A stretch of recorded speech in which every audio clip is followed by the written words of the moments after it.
Boa noite, pessoal. Que a paz de Jesus e o amor de Maria estejam com vocês. Então, hoje, sexta-feira, e a gente tá aqui já umas 6h40. Antes de trabalhar, a gente vem fazer aqui o nosso vídeo rapidinho. A nossa reflexão dessa sexta-feira, finalzinho de semana. Vamos ver o que Jesus trouxe nessa sexta-feira para a nossa vida, o que Ele quer de mudança para hoje.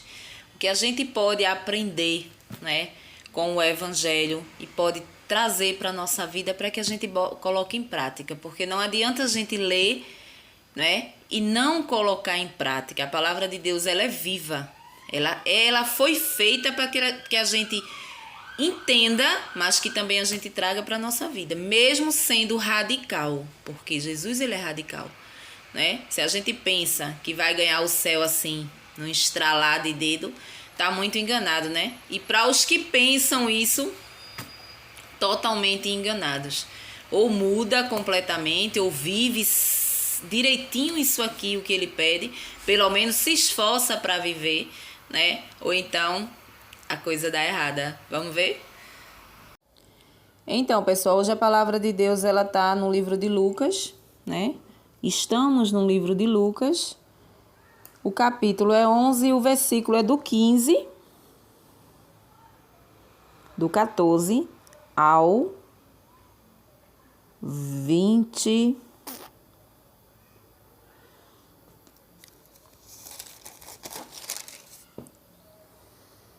Vinte e três.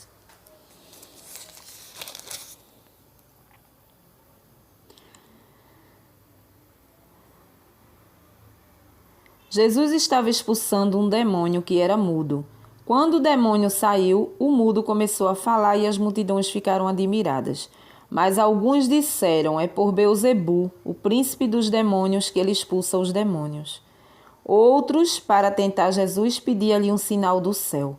Mas, conhecendo o pensamento dele, Jesus disse: todo reino dividido em grupos que lutam entre si será destruído, e uma casa cairá sobre a outra.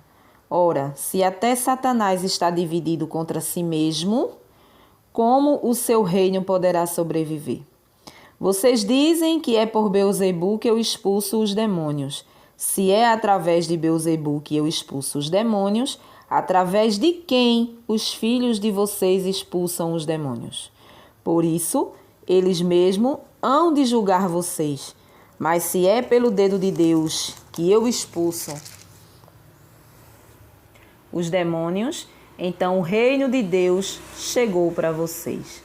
Quando o homem forte e bem armado guarda sua casa, os bens dele estão em segurança. Mas quando chega um homem mais forte do que ele e o vence, arranca-lhe a armadura na qual ele confiava e reparte o que roubou. Quem não está comigo está contra mim, e quem não recolhe comigo dispersa. Palavra da salvação, glória a vós, Senhor. Então, pessoal, vejam só, hoje o Evangelho ele vem falar sobre essa libertação. A gente vê aqui uma libertação do mal. Jesus expulsa um demônio, né? E aquela confusão ali, aquele povo ali julgando Jesus, dizendo que ele expulsava por Beelzebu, né? Então, pessoas que não tinham discernimento de entender que Jesus era filho de Deus e fazia aquilo em nome de Deus, né? Então ali havia uma confusão. As pessoas não acreditavam e achavam que ele fazia o mal ali por Beelzebu. No meio dessas pessoas, a gente muitas vezes pode nos colocar ali. Aquelas pessoas que estavam ali dizendo que Jesus... Então, são pessoas que não tinham discernimento de entender, né? Quem estava ali diante expulsando aquele demônio ali. Então, eles estavam julgando Jesus como se Jesus fizesse parte ali da quadrilha dos demônios, né? Então, o que é que Jesus nos convida hoje com esse evangelho? Ele nos mostra que a gente precisa sempre estar em oração, constantemente. Ele nos livra de todo o mal que a gente não vê. O inimigo, ele lança na nossa vida espiritual males, não é? Principalmente quando a gente não ora, quando a gente não reza. Então, a gente não vê essa parte espiritual que só Jesus ele está vendo e nos protegendo. Então, ele nos protege de todo o mal, de tudo aquilo que o demônio quer lançar sobre a nossa vida, sobre o nosso corpo, a nossa alma.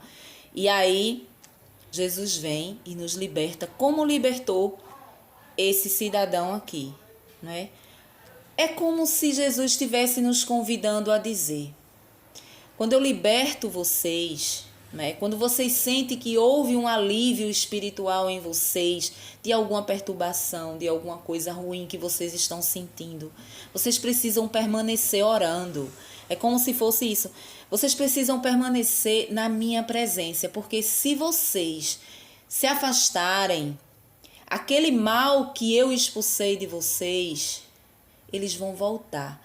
E a palavra diz que quando o inimigo ele sai do corpo de uma pessoa, o mal, e ele volta, ele encontrar o terreno limpo, ele vai trazer mais 7 demônios com ele.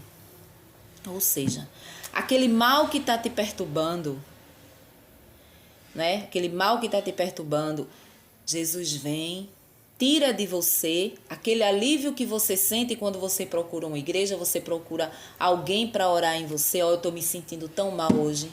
Olha que hoje eu estou daquele jeito, eu estou me sentindo mal, eu estou me sentindo assim. Nada tá bom para mim, eu estou depressivo, eu estou isso, eu estou aquilo. A pessoa ali impõe as mãos em nome de Jesus e faz uma oração por você. E você muitas vezes se sente bem. Mas você sai dali, você não quer saber de orar, você não quer saber de uma igreja, você não quer saber de nada. E aí, quando aquele mal que saiu de você percebe que você está com o terreno limpo, ele volta. O que significa o terreno limpo? Significa que você não está orando, que você está deixando a porta aberta para que ele volte e ele entre. Entendeu? E aí, quando ele vem, ele traz mais 7. Então, aquela perturbação que você teve a primeira vez, que você pediu ajuda, que você clamou a Deus e Deus veio e interviu sobre aquela situação sua, ela vai ficar pior. Né? Ela vai ficar pior. Você vai sentir algo pior. Entendeu? Então, aquela recaída vai ser pior. Então, Jesus diz: o inimigo ele sai, mas se ele encontra o terreno limpo, ele volta. Ou seja, as portas estão abertas para que o mal entre na sua vida espiritual e faça uma bagunça dentro de você. A perturbação é horrível. A perturbação ela é horrível. Fica aquilo te perturbando. Muitas vezes você não vê solução. Não é? Tira a sua paz. Isso é um tipo de mal que você abriu alguma brecha e entrou em você. Porque se você é uma pessoa de oração, se você é uma pessoa que tem fé em Deus, você sabe que tudo vai se resolver. Mesmo você encontrando pelo caminho pessoas que vai te tirar a paz. Que vai jogar ali as coisas ruins em você. Você vai encontrar, porque a gente está aqui, a gente encontra. Mas se você estiver ali firme na oração, você não vai se perturbar, não é? Você vai deixar que as coisas com calma elas vão cessando. Você não vai sentir aquela impaciência, você não vai sentir aquele mal, aquela perturbação, aquela falta de paciência, aquela falta de esperança, aquelas coisas ruins que a gente sente, não é? E aí, hoje Jesus nos convida a isso. Quando você se sentir perturbado, peça, clame a Deus. Clame a Deus, porque só Ele tira, só Ele expulsa. Mas a gente tem uma lição de casa. É permanecer pedindo, permanecer clamando. Não se afastar da oração. Por quê? Porque o mal, ele está de olho em você. Ele continua de olho em mim, em você, porque ele quer uma brecha para entrar. E a brecha que a gente dá é justamente essa. Não ter vida espiritual com Jesus, não ter intimidade com Ele. Essa intimidade eu tenho na minha casa, eu tenho na igreja, eu tenho na hora que eu vou dormir. É aquele tempo que eu tiro para Ele. É o tempo que eu tiro para orar, para entregar meu dia, entregar minha noite, meditar a palavra dEle, começar um dia bem. O inimigo, quando ele volta, ele vai encontrar a porta do nosso interior fechada. Fechada, porque ali quem habita é Jesus Cristo e não o inimigo. Agora, quando eu me afasto, a porta ela fica aberta para qualquer tipo de mal que entra. A gente não entende muito sobre isso porque é uma coisa espiritual que a gente não vê, mas existe. E a palavra está aqui, né? Então, assim, nem eu nem você, a gente quer fazer parte dessa turminha que fez a bagunça aqui. Essa turminha aqui que dizia que Jesus ele expulsava demônio em nome dos demônios. Não. Eu quero acreditar e permanecer tendo intimidade com esse Jesus, que é Ele que me liberta de qualquer mal. Qualquer mal que esteja em mim, a perturbação quando ela chega, a falta de esperança, o desânimo, tudo coisa negativa que vem ao nosso encontro. Então eu preciso todos os dias estar aliado a Jesus Cristo, em oração, entendeu? Então, um bom final de semana aí para vocês e até o próximo vídeo, se Deus assim nos permitir.